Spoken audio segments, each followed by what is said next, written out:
play that again. Welcome back. Cyberspace podcast. Empirical training. Yeah. Do you know what I mean? So welcome back. Welcome back to not the Cyberspace podcast, not the Cyberspace podcast at all. Welcome you to Josh Live. That's what we call this. This is Josh Live. I've just come back from football. I'm a little sweaty. I'm a little red-faced. I play with some of my friends who work in a hospital.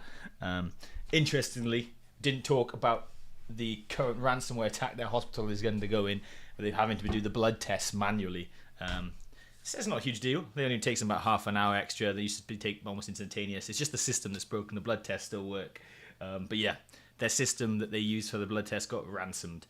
And it wasn't even them. It was their third-party provider who kind of got compromised and had it all happen too.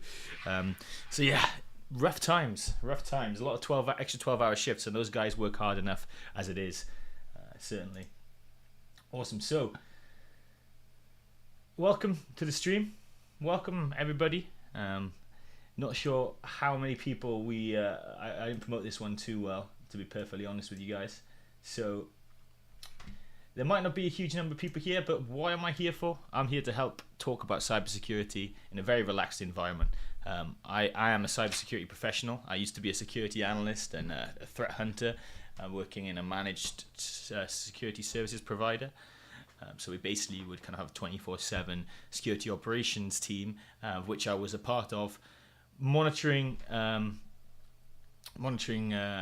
people's networks and environments for signs of compromise, and then responding to those. So that's basically kind of where I started in cybersecurity. Great place to start. So much going on at any given moment that it was a very great place to learn. Right, rather than wait for one customer, you kind of twiddle your thumbs waiting for something to happen. We had thousands of customers, so someone was getting compromised every single day, which was awesome. That's what you get excited for. Not when it's like really bad, not when it's kind of newsworthy, data's being exploited, people's kind of lives are being affected. That's not cool. But catching things early, still a bit of carnage, a bit of panic, but it never makes the news. Nothing really gets impacted. You just get a little bit of kind of maybe a few hours or days downtime. That's what happens most times when you catch a cyber attack properly. So. Welcome everybody to the Cybersecurity Podcast. I'm actually gonna have a look at one of the posts from in our community about cybersecurity games. I thought maybe I'd take some time to play some of this. Now, if anybody jumps in the stream, I've got the chat up. Let me know you're here, and let me know how I can help you. Nobody here right now, so that's not gonna help anybody. But let's try some of this then. Targeted attack. So these are cybersecurity games, which is a bit of an odd one. I was like, hey, is it going to be like those compliance training things you have to do all the time? Because that's no fun for anybody. Also, seeing as there's nobody here right now, I'm going to be cheeky and I'm going to put the Scotland football game on. Have we got any fans? Any fans in the house? With football, the Euros. I'm not a huge football fan, to be honest, but when things like the Euros come around, I do like it. And Scotland, they're like my Celtic brothers, so we always support each other. Love an underdog story. I'm Welsh, if you couldn't tell from the accent, so that's where that comes from. We're a population of 3.5 million, so we love it when we see the little guy doing well, no matter who the little guy is, pretty much. Great, so I'm gonna pop that on the right. Still got zero members right now, but hey, this is only stream number 2. And last week we got a handful of people. I did promote that one quite a bit. This one I thought I'd just leave organically, just see how it works, how the algo works. Does it show me the people? I don't know. This is all new to me, right? I'm not a great streamer. I'm no what's up, brother, but I might have some information in my head that you might want to unpack. So please, anything cybersecurity related, ask me, and I will do my best to find you an answer. But I will answer any question within reason. And in the meantime, let's play some cybersecurity games. New revolutionary technologies are still to come. Thanks to the Fugal, you can already pay with your fingerprint. And this is just the beginning. Never heard it called a Fugal. The present, the future, the Fugal. Oh, Okay, it's not a thing. It's a. I guess it's a hypothetical. Okay, thing. that would be all. Thank you for watching, and I hope you. No idea. This is good, by the way. I've not tested this. I've doing this blind with you guys. Dave. Okay. So it's introducing to us a scenario. Dave, listen, I know the new service is very important to the future for Fugle, but I'm a little concerned that we should spend more time addressing the security issues. What do you mean by security issues? Are there any? Not yet, at least none that we know about.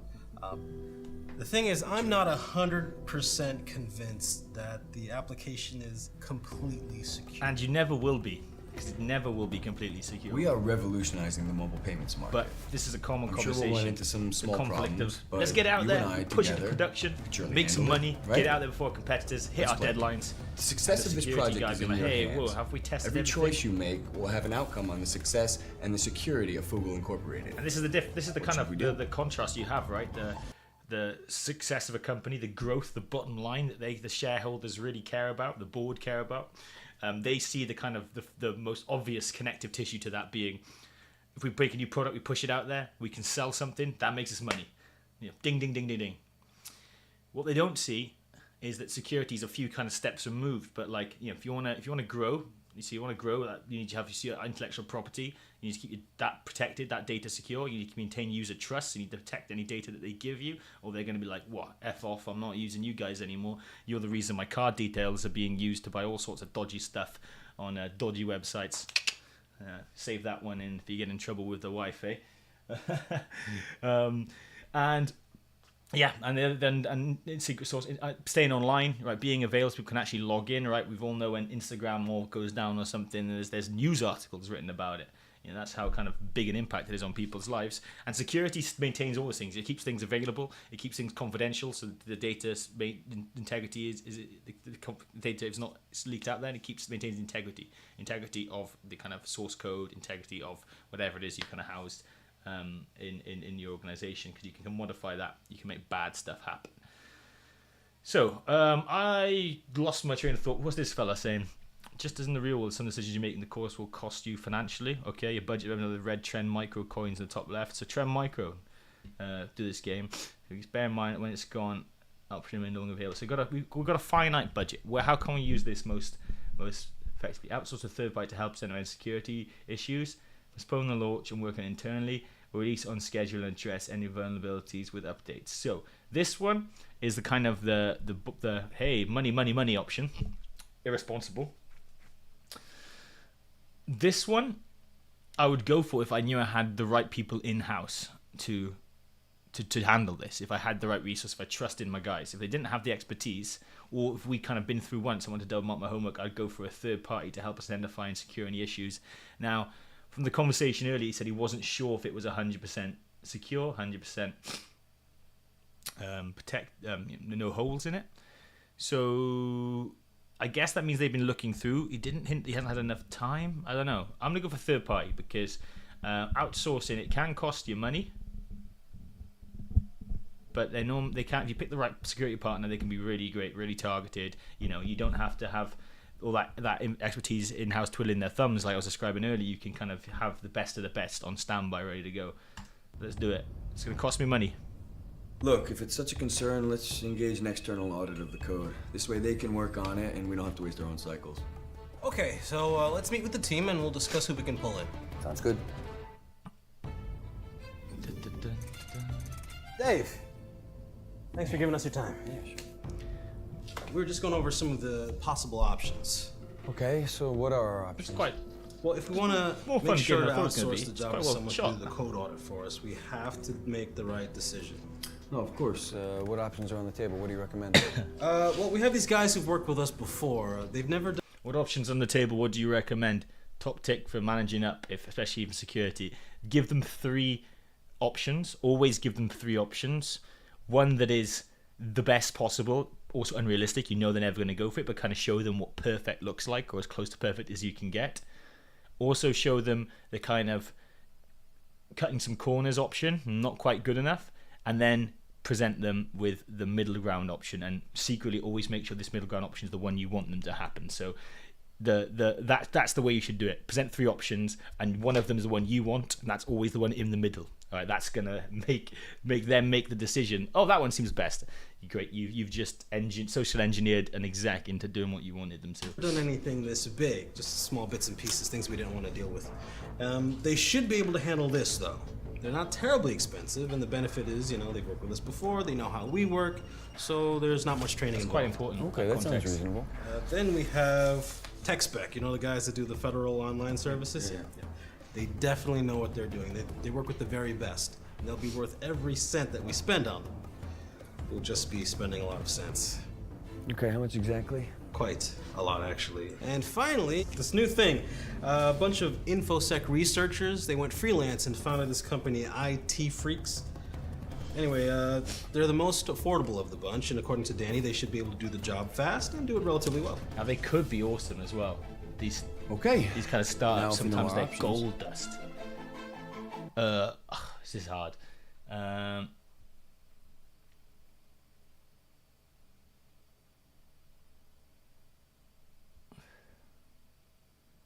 Okay, this is the other change. They've been working with us, but never on this level.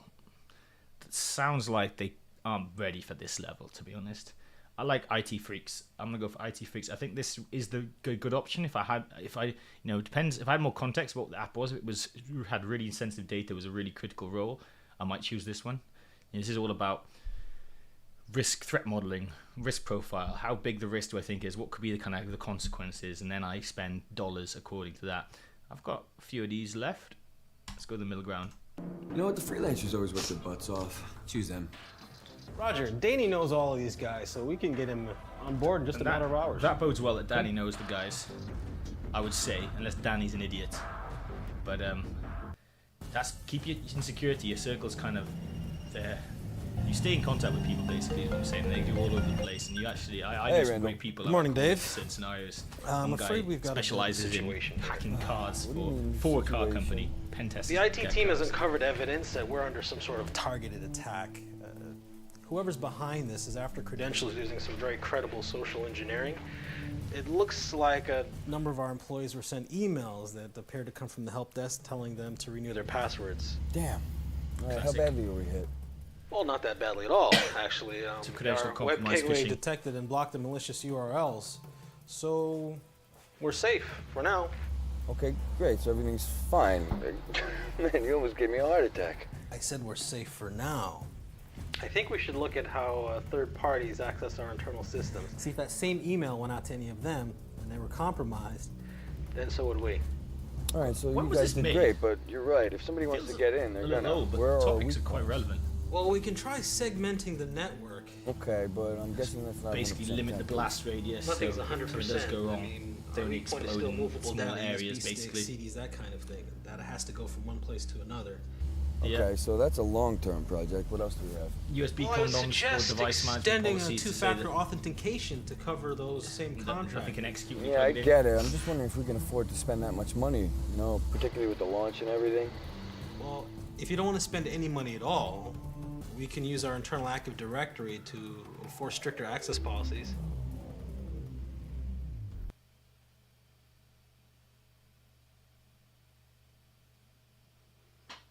Right. If they don't have 2FA, that's dumb. They should have 2FA. I'm going to have to spend this money. Credentials are really important. Web apps and credentials, the two things we've hit so far. Those are the two most common ways in. So, yeah. All right, if the Hopefully I can have two-factor some budget authentication works for them, it'll work for us. Let's Before this do it. is over. Okay, consider it done. Hopefully that app... Oh, There's Scotland one more just thing I scored. wanted Ding, to ding, talk ding. to you about. I'm worried about our data security in general. I strongly suggest we start encrypting our intellectual property as well.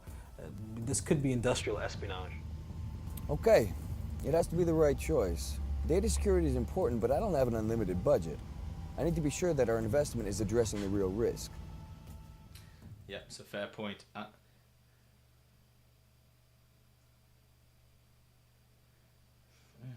Well, I don't think I want to spend my budget on just encrypting IP. Like, hopefully the decisions I've made before will protect our IP.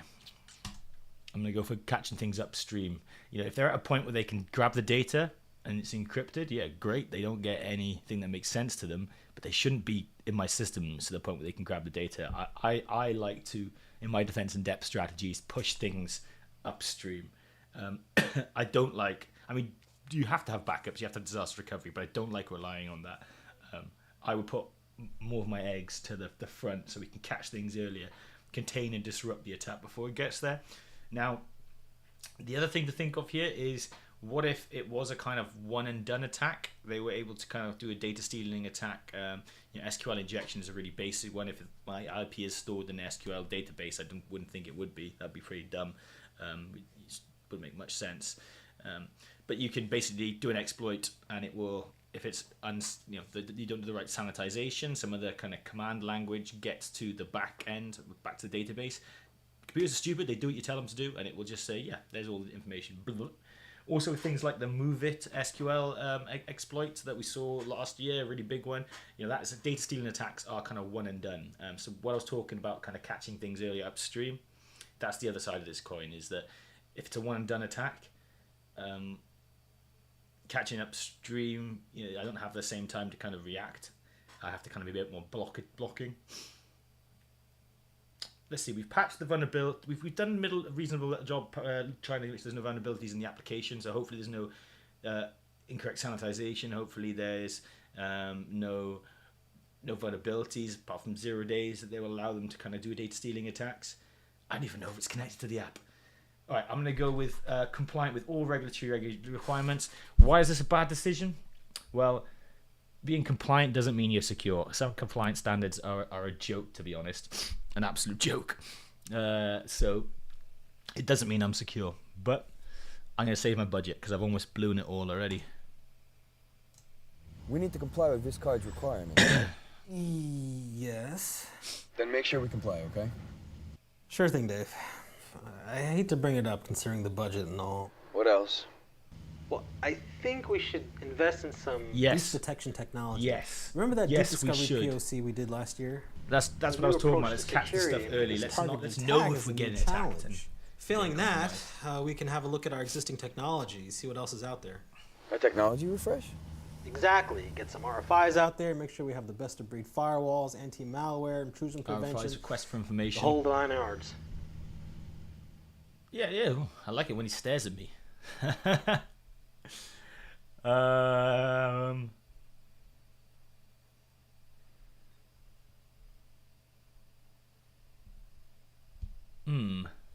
Invest in breach detection technology. I said that's what I wanted to do. Yeah. Let's catch All right, things. get the breach detection stuff, but get it operational quickly. We don't want any of our competitors sniffing around our network. Got it. I'll get on it right now. Keep you posted. Competitors sniffing around your network. Is that what you really think? Is that your biggest concern? Business money. Business. Exactly. So this is how it should work. Oh, Julian, I feel how like many we're going to journals find out we if we did already good or have not confirmed? now. It's going to be a So great we're on event. budget We now. did a call out this morning, and as far as I know, only Phil from CB4 cancelled. That's a 95% turnout. And CV4, it's not even our demographic anyway, so. Alright, It's my a shame title though, has he'll marketing miss in the it Aptos these days. drive. Technical product Just marketing. what? But I don't know. Oh, if I they're told you talking about the marketing journalists we wise. have coming to pre-test the app. Just a beta version, nothing to worry about. High-profile bloggers, tech and lifestyle magazines. Why didn't I know about this? Well, you were copied in on the thread. You CC'd me? This is a really critical matter, this event. The code isn't frozen yet. It hasn't even been fully tested by our own QA guys, and you want to give it to the press? Are you crazy? I'm sorry, but we thought you were up to speed with this and had no objections.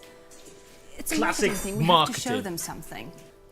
Vanessa, we need to show them I something, know that you anything, think get security out is an there. afterthought. Something we can just bolt on when the app is functionally complete, but it's not. Now, I'm not a marketing expert, Let me but I pause do this, know let me that giving pause something this. that may be Now this is interesting. The guy, I thought he was Mr. Business, and I think maybe he's probably was the CTO, maybe the Chief Technology Officer. And it's interesting kind of seeing when he's talking to the security manager takes the role of, we need this security kind of thing, and he's like, we need, that's going to cost, like, realistically, what can we do? Learn, kind of pushing back a little bit, but then if you put him in a room with people who are even less security minded, he then becomes the, hey, we need to do this, you can't, he's like the words of warning. It's kind of the roles have swapped here, and this is very real. This is a very good game actually for how, like, the kind of how the politics of software releases work and with baking security in here. So yeah, I love that. I think security is just something you bolt on afterthought, but it's actually something you've got to kind of build in throughout the whole process, every single step of it, and even after you've released it, you've still got to keep revisiting it. So yeah, the good journalists, they shouldn't be doing anything particularly bad with it, like actually kind of selling access on the dark web if they find a vulnerability. They shouldn't. Journalists, in my experience, tend to not know enough about tech and just kind of write about it, or are quite morally aligned to the kind of ideals.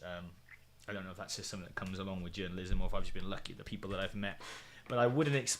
Worst thing I expect them to do is say, "Don't get this. It's riddled with loads of bad security." In which case, we delay the launch. We get more budget from the board because they see it's a problem, and then we have to do a big thing to show that we've done this everything.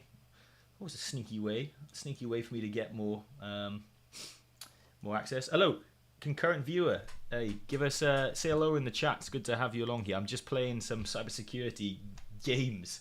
This is an environment. I'm playing as the security leader. Vulnerable. And we're now talking to marketing about the app launch. It's inviting disaster. Well, cancelling the press conference is actually making the disaster a certainty. There has to be a middle way. There has to be a compromise. Okay, we need a plan. We're on a This budget, is a mate. game-changing app. Coupled with the Hylar glasses, it's going to budget this. revolutionize the industry. But without a proper launch, it might not even take off. This is the capitalism pressure, right? Getting things out there quickly to make money. ChatGPT, the reason everyone's kind of kicking off about ChatGPT not being secure is they think that there's loads of people, the execs who've left have said they don't take security seriously enough. So this is the kind of conflict, the pressure of, if we don't get it out there, we're not going to be first. We might not revolutionize the market. Being first isn't everything. You have to be right and good. You have to kind of make. You can't just rely on being first, right? If you're the first person to put something out there and it's crap, and someone else puts something out the week after, it blows it away. But being first does matter, right? Look, ChatGPT was the first one. Bard kind of came along. Bard kind of sucked, right? But it took their while afterwards. I think maybe if Bard had been first, would we have been a bit more tolerable to the kind of the mess ups, the hallucinations, as they like to call them. Right, so give them access to the app with limited functionality. That's a good compromise. Make the journalists wait till the launch of the app. Invite them to test the app in a controlled environment. Let's do that. We can control the environment. We can. All right. We can invite them in to pre-test it. I knew. Who has these meetings over dinner and lunch like But this? only on the devices we provide and on our premises. It'll do fine. Can you arrange it for the next week? No problem. They could still find something if there's a vulnerability, just as our devices, they're probably trying to escape any kind of limitations we put on there. Thank you very much for watching our Hello. presentation. I hope Come you say enjoyed hello it. in the chat. And I'll leave you in the hands of our capable Let me team. pause this. I'm playing Trend Micro Security game, so I'm a cybersecurity professional. This is me chilling out really, but I'm here to answer any cybersecurity questions you might have. I thought it'd be fun to do some of the games that were posted in our school community. So this is our school community. In school/cybersec.com/cybersec. Empirical training is the name. These are some of our people. And I've been playing this game, the Fugal Company, which is actually better than I expected. I thought there was going to be like some weird compliance training type of level stuff if you ever had to do that for work. But yeah, say hello. I'll answer any questions you want to have. Otherwise, I'll just keep playing this game and give my insights. So far, bring up to speed. We have made some decisions. We've launched an app. It's going to be revolutionary. We've made some decisions to get some third-party support on pen testing the app to make sure there's no vulnerabilities there that we might have missed. We've got threat detection and response on it. What else did we do? We've made all of our third-party providers use MFA. You should have been using MFA before we started playing this game, to be honest. MFA is the multi-factor authentication, if you don't know. Easiest thing to stop yourself getting compromised. I'd recommend any account that you care about, put MFA on it, right? Because you can guess a password, but you can't guess an MFA token as well. It's incredible. The odds are incredibly low, so it's great. And here we are. We're launching. I think this is the testing. It's really great that we let them testing come with the here. app now. We're going to get some with great media. coverage out of this. They love it. They love it. It's really Vanessa's call, but I'm just not sure if it was the right thing to do. No worries, we rock. Hello? Ah, hello, Mary. How are you? Hi. How did you enjoy the event? Oh, Thanks she's very gonna much for tell coming. us we Thank don't you. rock. Mr. Stevens, this is Mary, Mary Collins. Skytech magazine. Pleased to meet you. The app looks really great. Can I get one of your devices for real-world testing? Dave? You know, it's really nice Nope. to meet you, but I'm sorry, it's just not possible. Yeah, Why not? Dave. You want me to write a review, don't you? Well, a Say hello proper in the chat, review means guys. that I test it outside your controlled I environment. see you lurking. Does the app actually only work inside your canteen? Of course not. So can I take it outside? Nope. Yes, you can. Maybe in the So what do you future. think? What do I think? So they're testing our app. Our app's a little bit janky. It's not fully ready yet. We got this kind of beta test for journalists jumped on us. We weren't happy about it, and we said yes. Okay, we'll do it in a controlled environment. So our devices are networked to make sure that they couldn't try and break it, basically, and humiliate us.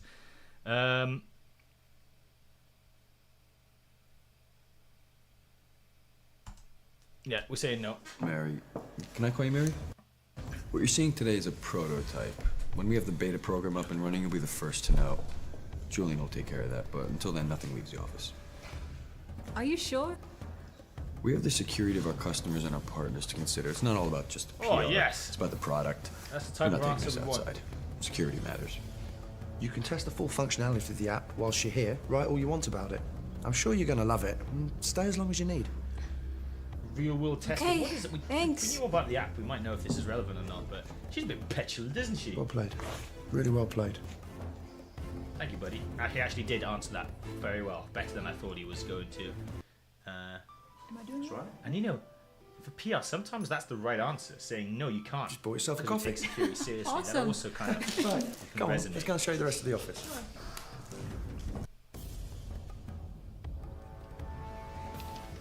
You know, I just caught the edge of that Hey. thing right there, yeah? Say hello in the chat Okay. if you're still here. Gotta go check the phone Be call, great boys. to, Be right back. Yeah, great to interact. But if you're not, don't worry about it. I'm happy to keep rolling. What we're looking at, we're playing golf. This guy has a great life. I wanna, I like working. Guys, from just home. give me one This second, is all right? my office. Hello? Hi, great to hear from All of you. this. Finally. Yeah, But I was in a meeting. I want to work on a golf course. I want to We're work at facing dinner. a small crisis. We're working on it, and so far I'm pretty sure it's all just a bluff. Yeah, this blog's claiming to have access to our network, to our crown jewels. Oh, crap. Needs thorough investigation. What's your comms plan? I missed this. Of Is this course. the from? Well, what from we a did? marketing standpoint, at this moment, we can either prepare a reactive statement or... Let me Or go say back. Let nothing, me go back. right? Exactly. Give me 1 second, all right? Okay, to compromise our source code repository. That's illegal. Guys, just give me 1 second, all right? Hello? Will you give me permission? Hi, great to hear from you. Finally. Yeah, I was in a meeting. What's happening? We're facing a small crisis. We're working on it, and so far I'm pretty sure it's all just a bluff. Yeah, this blog's claiming to have access to our weird. It's not network, how this to our works. crown jewels. Needs thorough investigation. Okay. What's your So comms they got plan? our source code. Of course. Well, from a marketing standpoint, at this moment, code should we be on can the app. either Why would prepare a they need a reactive network? statement or... Or say nothing, right? Exactly. No comment till we know what's going on, which is basically never a good idea. All right, well, listen, we can't leave it without a comment because the rumor mill would eat us alive. Absolutely. Yeah. We need to get a reactive statement I agree. together Reactive talk. saying that we Talk treat is really seriously important. every Too claim many of this organizations nature and that we get are caught up in currently lawyers carrying and out PR and they internal don't start investigation to talking see if when there's any things go substance to wrong it. security-wise. But I'll need some solid facts from you. Can you give me any guidance when you'll have some detail for me? Yeah, that's actually my next call. I'll keep you in the loop. Sorry to be brief, but I gotta go. Yeah, I'm on a birdie. I gotta putt this birdie.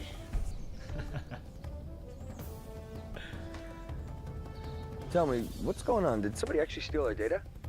No, Oh. there's no chance that happened. All our bases are covered. That stuff on Pastebin definitely didn't come from us. Put it on There's been no Pastebin. sign of improper access. So anyone What can if see someone that. internal just spoke to the press? Even if anybody did, Definitely wasn't any of my team. Well, I never said that. He's a bit too certain. No, I'm just saying. I mean, we could run a quick data movement check. won't take long and should give us some useful information. Yeah, we got any? Sounds reasonable, but DLP would a quick controls? scan be enough? Oh, we didn't Well, encrypt the data. That's We why this can is. try an external forensics team. It's an unwelcome and unexpected expense. Yeah, I know. I mean, if we do that, we're definitely going to have to reschedule. Which we the app avoided doing launch. earlier. But wouldn't it be better to be safe than sorry? I just can't believe we've been put in this position through hearsay. Damn. Well, maybe it won't have to come to that. I can get the team to check the logs from the breach detection system. We didn't get any alerts relating to the repository code, but and that's kind of normal. You don't always get alerts, right? You got a threat, particularly if this is inside a threat. thought I'd you wouldn't never hear expect that. alerts. Well, you may unless never you've hear it got again. Some kind of really noisy insider threat alerts or solutions configured. We didn't talk about that. We just said a threat breach detection. I wouldn't count this as a breach. Yeah, in the organic, in someone's coming externally. It sounds like it's internal. So I think if we look for the logs, we're probably going to see who accessed the source code, and we should be able to see if we've got the right kind of file integrity monitoring, or he said something about data, we can see data transfer. So if we've got kind of flow logs we can look at, see volumes of traffic going out, then we should be able to work this out. So I'm going to back this team that they are as good as I am. Data movement check was different. Have the security and breach detection system logs. Yeah, let's go for the system logs. The logs should tell us most everything if we've got network traffic as well. Yeah, check the Even deep better. discovery logs and let me know if anything pops up, would you? Sure thing, boss. Anything else? No, I think we're just fine. But we should, if we've got the right level of logging, we should be able to see if somebody has modified the data, copied it. You mentioned earlier our problem about USB Yes, drives hey, and whatnot. Probably what happened. I know it's early, but I just wanted to call and tell you that there was no evidence of theft of the source code of the app. Oh So dear. it was a bluff. Good job. Good. So, King Omni, this is the Fugal company. So I'm a cybersecurity professional, and I'm here to kind of talk cybersecurity in a very relaxed way. And I thought a fun way to do it would actually be to play some of these security games. I've never seen them before, and I'm actually kind of impressed. I thought it was going to be like just text boxes and clicking through. But we have on our community, so we have a school community, school.com/empirical training. One of our members posted these games, and I thought, I hadn't had time to do them yet, but I thought, hey, this is a great time to kind of talk about security, how it works in the real world, see how my experience is lined up, and see if I can win the game. So I'm making decisions like I'm a CISO, like I'm a security leader, about an app that we've launched, or we're about to launch. And so far, I've kind of made some middle of the road, make sure we penetration tested the app, so there's no vulnerabilities there. We've got breach detection up and running.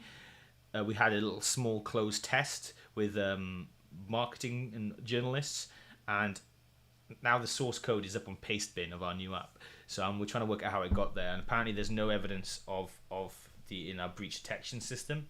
So we just covered target attack. What we did discover was a target attack in its final stages. Oh dear. That's not all. What we did discover. I'll drop the link in chat, shall I, in case anyone wants to play this.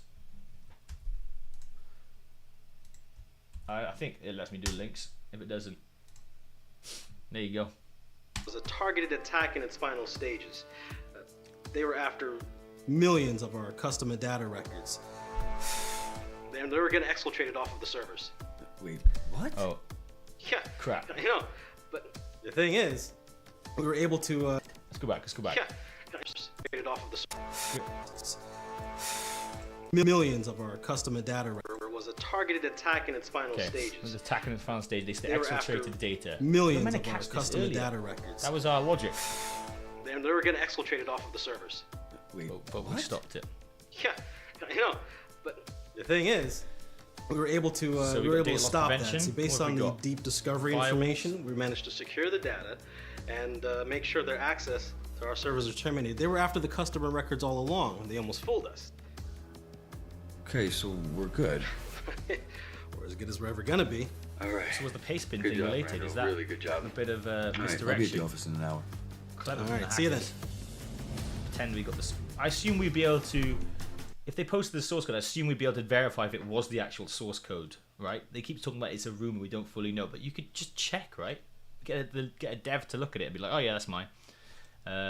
So, still, source code being out there is nowhere near as important for me as our customer data and our records. So we had a bigger win there.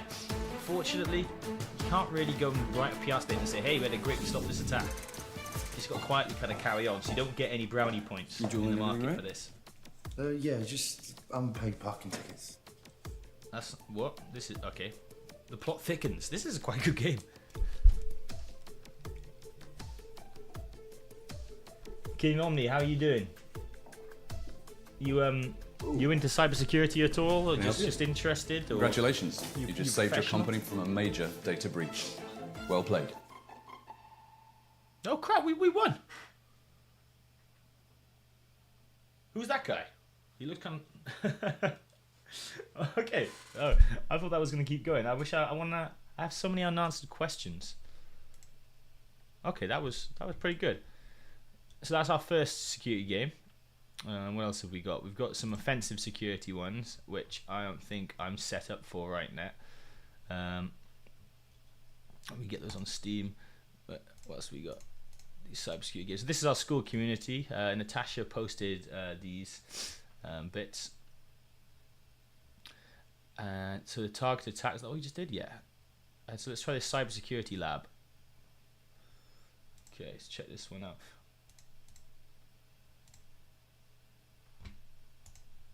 Take cybersecurity in your hands. In this lab, you'll defend a company that is a target of increasingly sophisticated cyber attacks. Your task is to strengthen your cyber defenses and thwart the attackers by completing a series of cybersecurity challenges. You'll crack passwords, craft code, and defeat malicious hackers.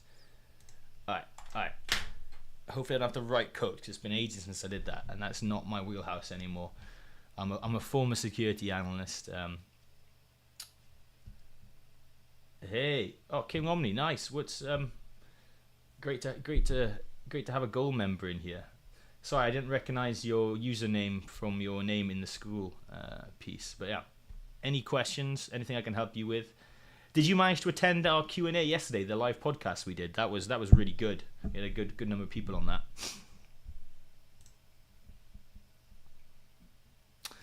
Okay, Avatar. Let's go. Oh, they all look so sad. And the company name, Snapcat Sound.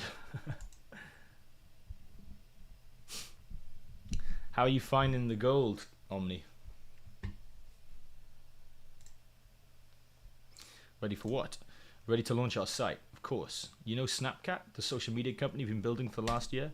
Alright, yes, but first I should... Great, because we published the site an hour ago. We're up and running and already have 113 users. I mean, they're all our friends and family, but still... This is more like the games I was expecting, a little bit less polished than the last one, This cat pushed the app. This, I assume, is the security leader. It's probably like, hey, we weren't half done adding controls and checking things yet. Oh, what's wrong? We don't really have any cybersecurity in place yet. You know, this is... Cybersecurity is an afterthought. Is not actually all that uncommon, particularly in startups. I've worked with some startups to help them put their security strategy in place, and sometimes they turn up and they tell me what they're doing from a kind of IT standpoint. They have loads of web servers, they have applications running on those, they have not too many people, but they have a cloud environment normally, because cloud's the easiest way to start, and they just haven't taken any security measures, and they don't have any security heads internally. They've normally got a CTO who's a little bit out of their depth, who's more focused on making sure that everything works for the sell. And so far, they might be lucky that they just aren't big enough to be targeted, or that's not true. Anyone's big enough to be targeted, but they have just got lucky that nobody's kind of found a vulnerability in them yet, or they're attacked and they don't know they're able to. Omni, yeah, no worries. Yeah, hopefully see you in the next one, but we're going to do that pretty regularly. I think that was a great way to kind of do the Q&A in quite a fun way, having it as a podcast as well. So we answered a lot of questions. In fact, I was prepared with my own little topics in my book, but we didn't have to. The first hour we just answered questions from everybody, and then we did a little bit of the stuff we talked about in the gold recently, or the community rather. I'm not sure if it was gold or free.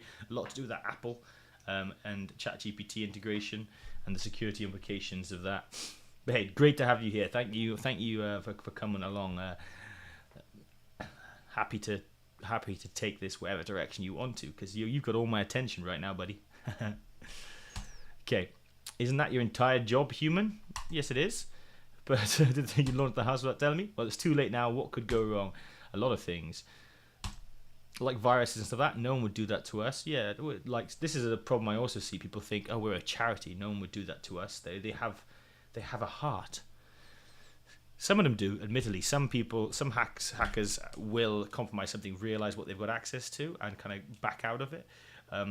If I remember, there was maybe a Cincinnati Children's Hospital that was compromised by Lockbit, and Lockbit is a ransomware as a service, so someone had used their ransomware to compromise the hospital, and they realized there was a whole lot of heat coming at them. Like some security researchers will literally take you down if they feel that they've been like personally wrong, that you've gone too far. So they essentially gave them the key and just put everything back as it was and said, sorry, it wasn't us, we wouldn't happen again. Kim Omni is currently revising CompTIA A+ and studying from Microsoft Azure fundamentals. Nice, that's a really good combination. A+ and Azure fundamentals, I'll give you a really good baseline of your kind of the networking pieces you need and the cloud pieces you need to then start building on that with more security context. It's a bit boring, but unfortunately you do need to know the kind of basics of networking cloud before you can start wrapping the security on top of it. But when I started out, I would always kind of do them concurrently, because I would find that if I just did the networking and cloud stuff, I'd get bored. If I kind of did a bit of this and a bit of studying different attack types, was what I love to do. That kind of kept me going. But I never really, and the attack types only really made sense once I had that foundation nailed down. But you learn a lot, right? You're always building your knowledge. You're always revisiting it. I learn more about attack types every time I look into them. That's the beauty of this game. This game, not this game, but this world that we're in. Incoming cyber attack, great. Oh, go take care of this. So I guess we've had a virus attack. If anyone downloads a computer virus, it could destroy company files, steal passwords, or email spam. I feel like this one's a little bit less quality than the last one we did. Buy cyber defenses to protect Snapcat. Okay, so we want to invest in the strongest defenses based on what you know about the attacks and defenses are more effective than others. Click on the I for more information. So we're talking here about spend all your coins on defenses. Okay. Placing a coin on B on a card will generate a defense on the B side of your network cube. What does that mean? In later levels, you own coins are playing chance. The more coins you own, the better defended you'll be. Okay. In this battle, the A side on the left is undefended, the B side is partially defended. Okay. So that's what the A and B means. Cyber attack, strong attack. Okay. So this is kind of. So we worried about viruses. So antivirus blocks viruses. That's helpful. That's very helpful. Backup company files. I would rather stop things upstream, as we discussed further. I don't like backing up company files. Should be done, but not in lieu of actually trying to stop or detect an attack. So let's go 4. I've got 3, so let's go 1 and 2. So you want to block things, and then we'll go for phishing email. Okay. So I'm knowing, even if I give people the best phishing email detection training, I'm betting on them failing, because people do mess up. It's human nature, right? I've fallen for a phishing simulation before. It was really good. I thought it was something I was expecting, which is why it kind of got me. I haven't fallen for any real phishing attacks, fortunately, and I've reported lots of things that weren't phishing attacks just to be safe, because they were weird or dodgy, including calling out execs who've emailed me, and I said, hey, this stinks like a phishing email. Why are you doing this? And they've kind of apologized and said, yeah, we shouldn't have done that. Well,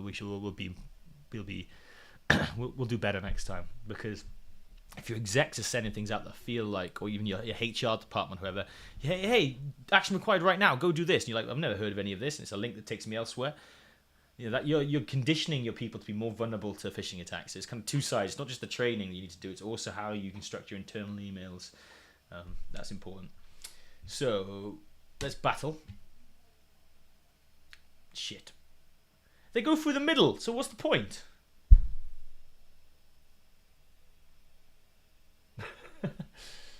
Oh, okay. Oh, because... is it really saying that backing up my backing up the files was the right solution here? Half of my company's well down by ransomware via some infected website, and you've no backups to replace them with. Yep, that's bad. But most of the viruses didn't spot the brand new ransomware that ruined half your company's files. 2 cause missed phishing email training down a computer via some phishing email. I get it. I don't like it. I don't like the emphasis they put on just, oh yeah, because if we had got ransomware, oh yeah, we'll just back up, is it? We'll be offline for, I think the average is 22 days that you're going to be offline for. So we'd lose 50 users by doing that. You did it. We're still standing. Okay, Cat likes it. Just barely. Didn't have research properly. Your problem-solving skills can get you through anything that comes our way. Nice positivity from the CEO. This is Cat's giving me CEO vibes. Go and work on increasing our visibility. And you improve our cybersecurity. I bet that'll earn us some users too. That's the spirit. You and me, human. We're going to change the world. Look at how far we've come already. You mean we launched a site and immediately got attacked? I mean, when you and I built a company and a website from nothing but a dream and your life savings. It's kind of funny. Right. Go Snapchat and earn stars and buy cyber defenses. The more stars you earn, the better prepared you'll be for the next cyber attack. Okay. Cyber stories, crypto locker. Okay, challenges. Let's try it with social engineering. I think I like that. I've been getting a lot of strange emails lately. Like what? We look from the computer I trust, but something's a bit off. I can't put my finger on it. These are phishing emails that try and trick you into giving them what kind of information? Passwords, financial information. I can see this game, right? This game is kind of good for the layman. I don't think it's good for the security professional. The last one kind of was, because it was that information about how to deal with, how to manage up, how to deal with the business pressures that you're going to get from different angles as a security leader. This one's more about basics, but I'm not mad at it. But I wouldn't do this or describe this as training for anybody. Maybe somebody who's starting to get into it. I'd give this to like people as kind of free training, make it a bit of fun. Maybe if I did like a security day in a company, this would be one of the fun sessions you could arrange. Do this in groups. One of these is a phishing email. First, the differences between the two emails. So we got Anna Stark. Both things people got. 2 entire address book. That's weird. It's a bit of a spray and pray. But also, you don't have to show that to me if you did the entire address. You could just pretend it's just come to me. So looking at the one on the right so far, subject the same, help, urgency. Both of them have the urgency that phishing emails have. I'm writing this with tears in my eyes. I flew to United Kingdom for a short vacation. Unfortunately, I was mugged in the park by the hotel where I stayed and my wallet and phone were stolen. Lucky for me, I still have my passport. So why are you telling your entire address book that you've been mugged? That's a bit odd. My return flight leaves in a few hours, but having problems setting the whole bills, and the hotel manager will leave me until I settle the bills. Please can send $200 to the Western Union closest to the Big Ben right away so I can leave and make my flight and come home. I'll pay you back with interest when I get back. So we've got urgency, we've got a kind of bit of a sob story trying to pull on the emotional heartstrings, and we've got an action. He wants to send $200 to Western Union, which also smells a bit dodgy. I don't not really deal with them, but I assume they're a bit. I assume it's hard to get your money back if you sent some in through them to there. Second one, more also emotional. On vacation in London, just mugged in the park.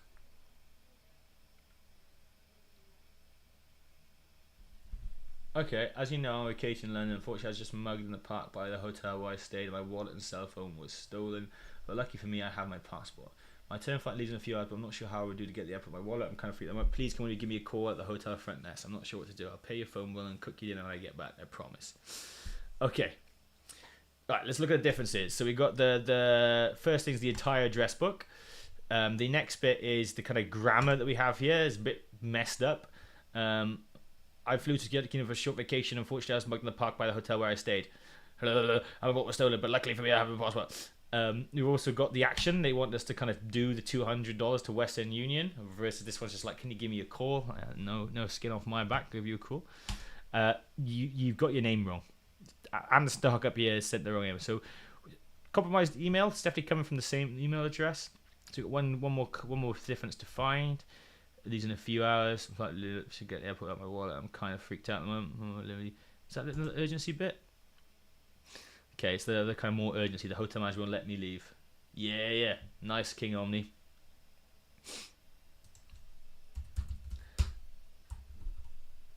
Nice. There's a little bit of delay, I think, on the stream. So I'm just gonna add in nice, so you can chat to you, so you can get a response. Hello, hey, welcome. We've got the other person in the chat. Say hello. Join me and King Omni. So I'm person who's just joined. My name's Josh. I'm 1/4 of Empirical Training. We're four former cybersecurity colleagues, now friends, and we're just trying to make a more accessible world for cybersecurity so people can kind of, in a fairly relaxed way, learn about cybersecurity. I'm playing some security games right now. That's what this is. It's kind of dumb, but I'm kind of enjoying them as well. I'll make this a bit larger in case.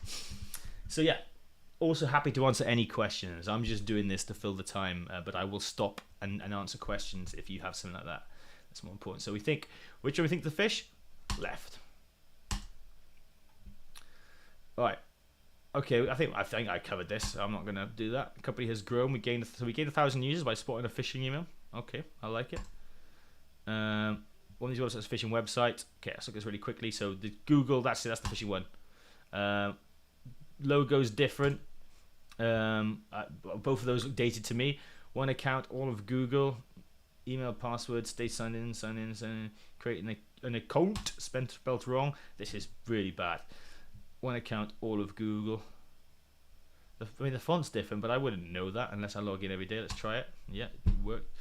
Our last difference. So we got. It's not encrypted. So we've got HTTP rather than HTTPS. So we're not through an encrypted channel.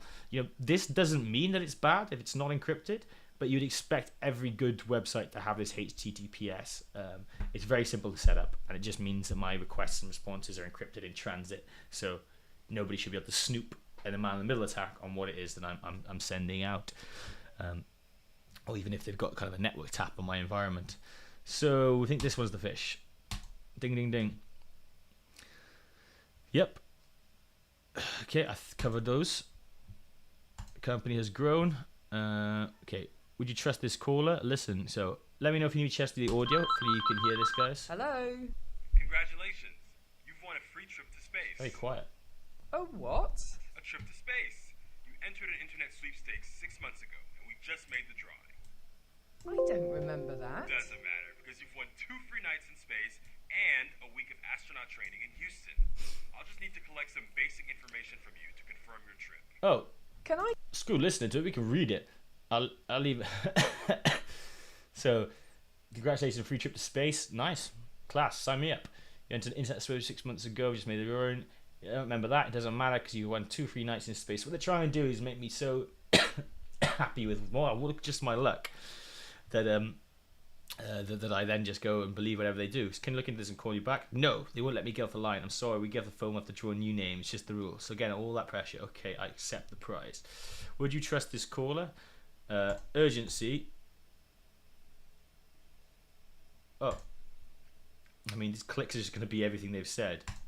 Space. 1, 2, 3 nights in space. It doesn't matter. So if I went with 3 clicks, basic information.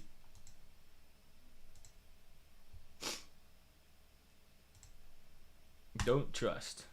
I don't know what else I would have clicked.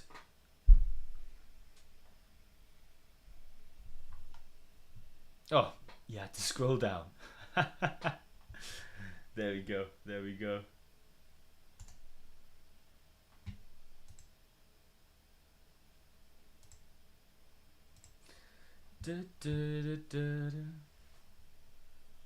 Company has grown. You gained 1,000 users.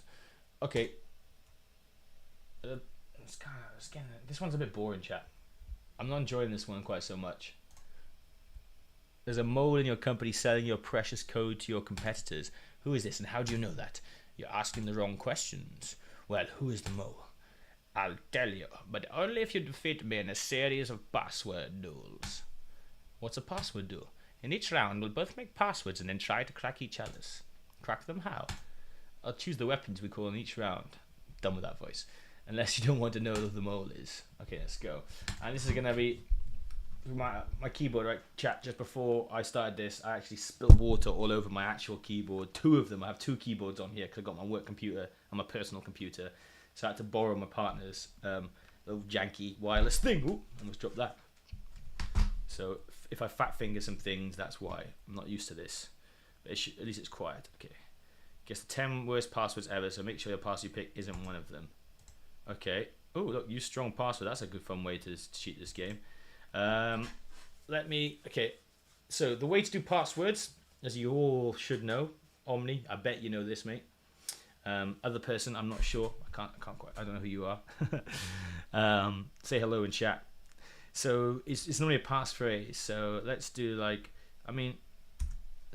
you can't see what I'm typing, but basically I'm typing empirical training and I'm doing leet speak. So I'm using letters between. I'm adding random capitals. I have to be able to remember this. So I put a kind of capital L, I'll do a capital T as well, so they're next to each other. And then I'll keep doing my leet speaks. Any of the kind of I's or A's are turned into 1s and 4s. And then a nice little number at the end, 420, blaze it. And then like some characters at the end, like an at, a tilde. Let's do that. Okay, now obviously the harder the password is, the harder it is to re-enter it. So let's hope I get this right. So I think I did a capital E. Empirical with my leet speak for my 1s and my 4s. I did a capital L, I did a capital T, and then I did a 420. I didn't write blaze it, I just said it. And I did at and tilde. Apparently I didn't. Okay, let's try again. Oh, I bet it was just the E at the front.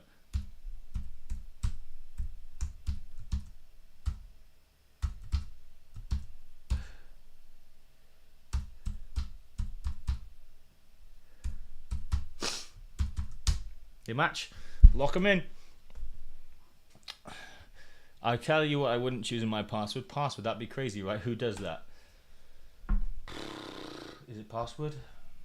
What do you think, chat? Is it password?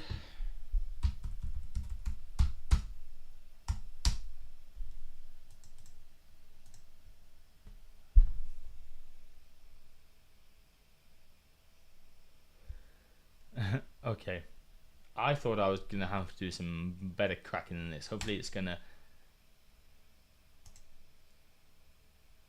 Brute force attack is a password. That means I guess every possible combination of lowercase letters up to 4 characters is left. Choose a password I can't guess. It has to be exactly 4 characters long. So my first instinct was let's do a 5-character password, and he's done. The interesting thing about brute forcing, if anyone's used a password cracking tool for research purposes only, then you will know. Let's look at kind of part. So if we go, what I'm trying to talk about is the probability of cracking passwords. Password cracking probability / time taken. So the longer your password is, here it is. Let's go into this secure list. So I'm gonna just enlarge it so everyone can see on my big screen. Here you go. This is what I was looking for. So these are the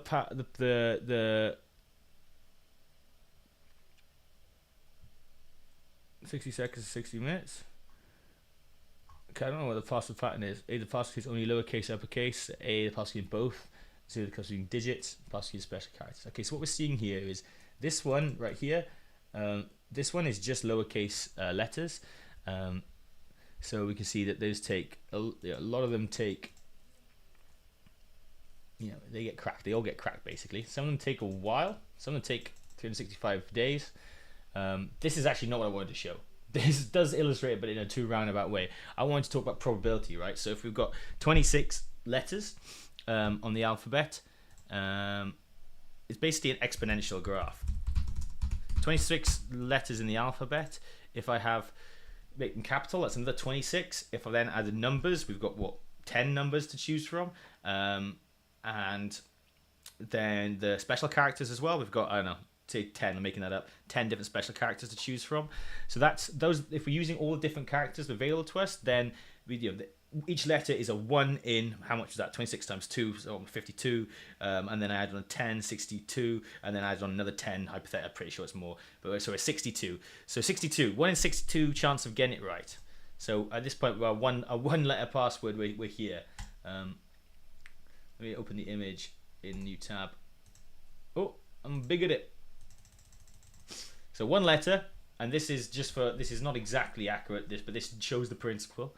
1 letter, it takes us this long to brute force it, barely any time. So we've got time on the left axis, or effort maybe, and on the right hand side we've got our number of letters. 2, if I have 2, we've now got, so it's 1 in 64 times 1 in 64. So it starts to double. 3 again, it's 1 in 64 times 1 in 64.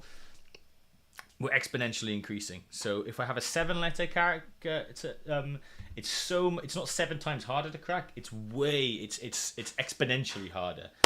So that's kind of how that works. That's why the length of your password is important. Avoid using actual words like dictionary words, stuff you find in the dictionary, because that's a common thing they guess.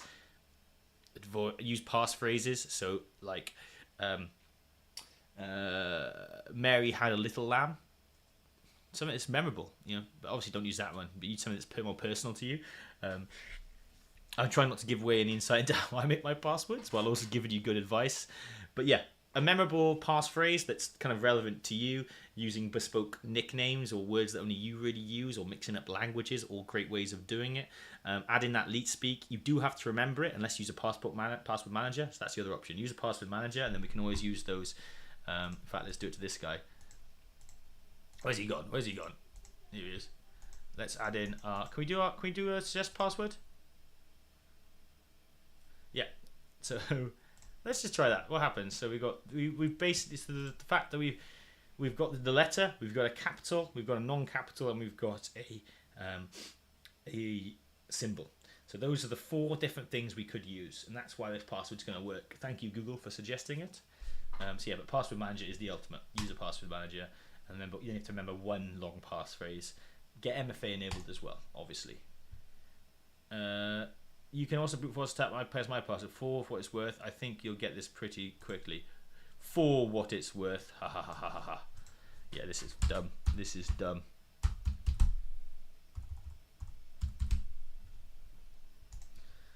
Test passwords up to 4 characters in length. That's what we said.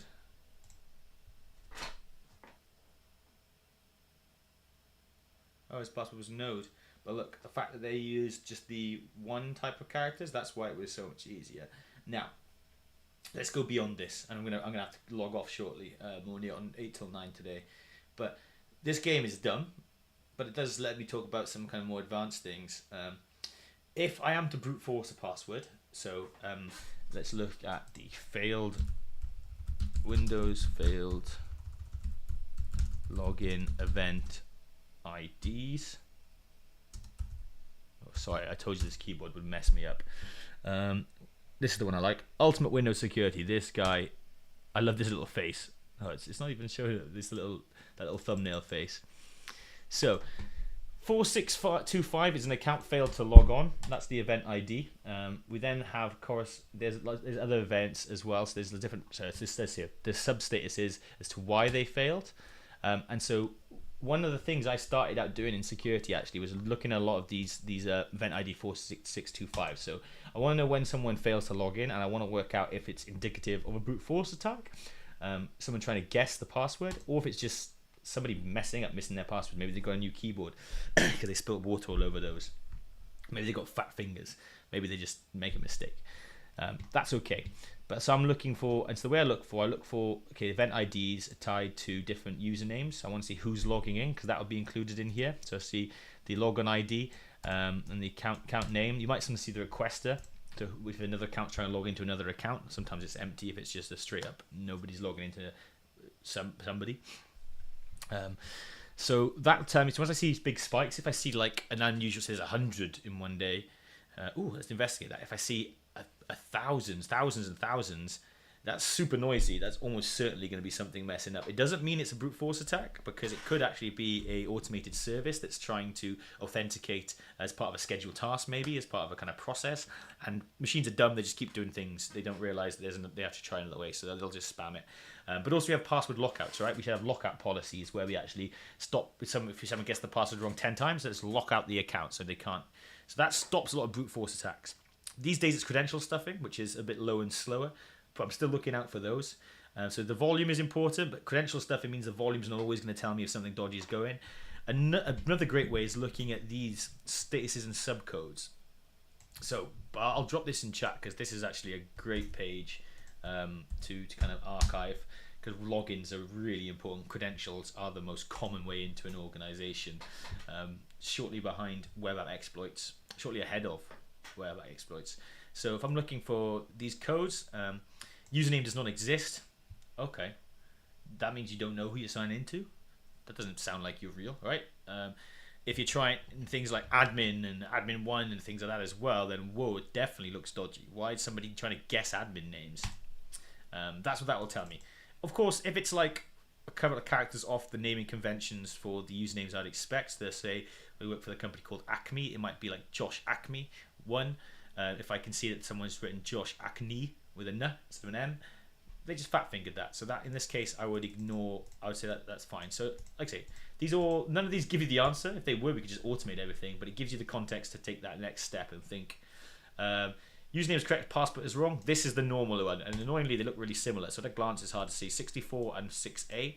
Username correct, password is wrong. So this tells me, okay, it could be somebody just getting the password wrong a few times. If there's loads of them, then it's telling me, or maybe it's somebody trying to brute force it, or maybe it's a service, and I want to look to see if it was an automated login, or if it's a person login, and so on.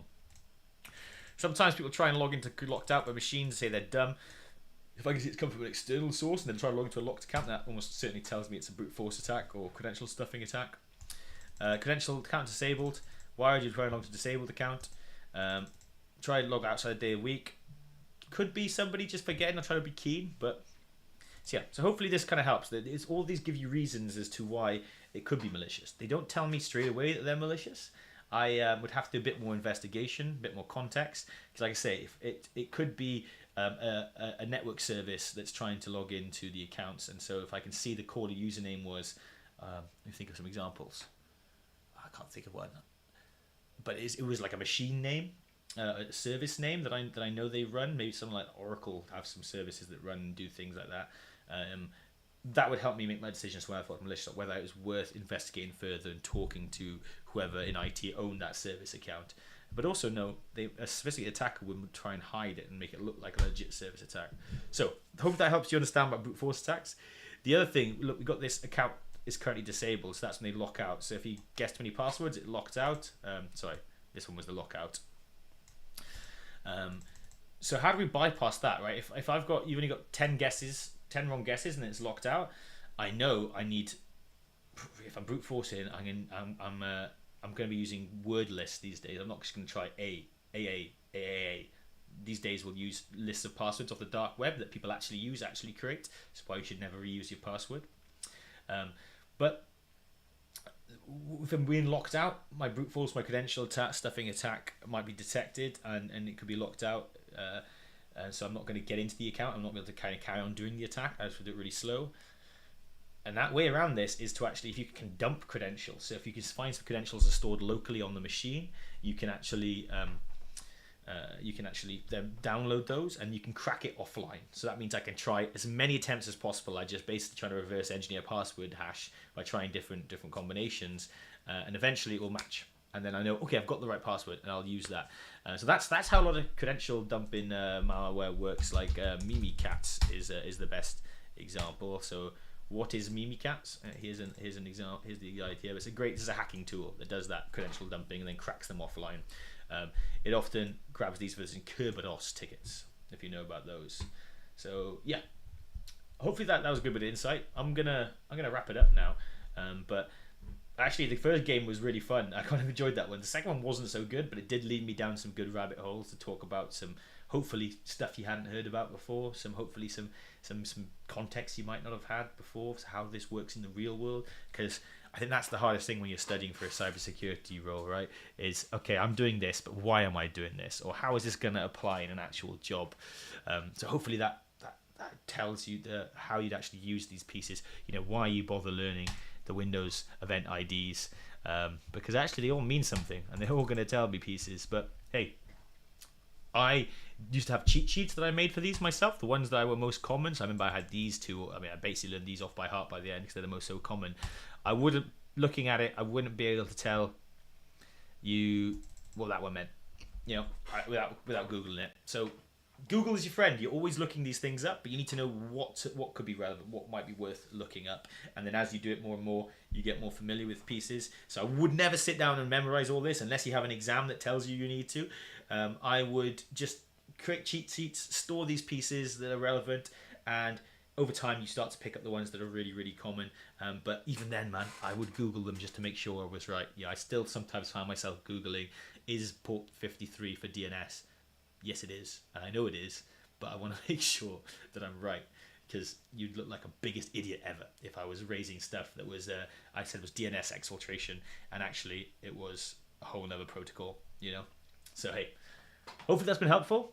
thank you very much for the viewers we had today. It's great to have you along. King Omni, special shout out to you. Appreciate you engaging in the chat. Thanks for dropping over from the Gold community. Hopefully I'll see you regularly. You know, I'm on there. If you want me, at me. I'll kind of log into things and respond. Otherwise, I'll just be lurking, commenting on things as and when I see them. But hopefully you found this fun or helpful to some degree.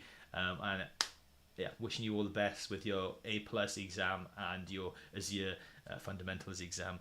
And hopefully some of the stuff we've got in the Gold there for you can help you with that, because that's what we've done. We've taken the pieces from there and applied them to the actual concepts you can apply to your daily life as an analyst. So, because we found that was missing when we did a lot of these certs ourselves, kind of growing up, but start of our careers. So, thank you very much. Appreciate everybody for signing in. I have the intro. Do I have the outro? Nope. We're gonna outro to this. Goodbye. Welcome back. Cyberspace. Empirical trader. Do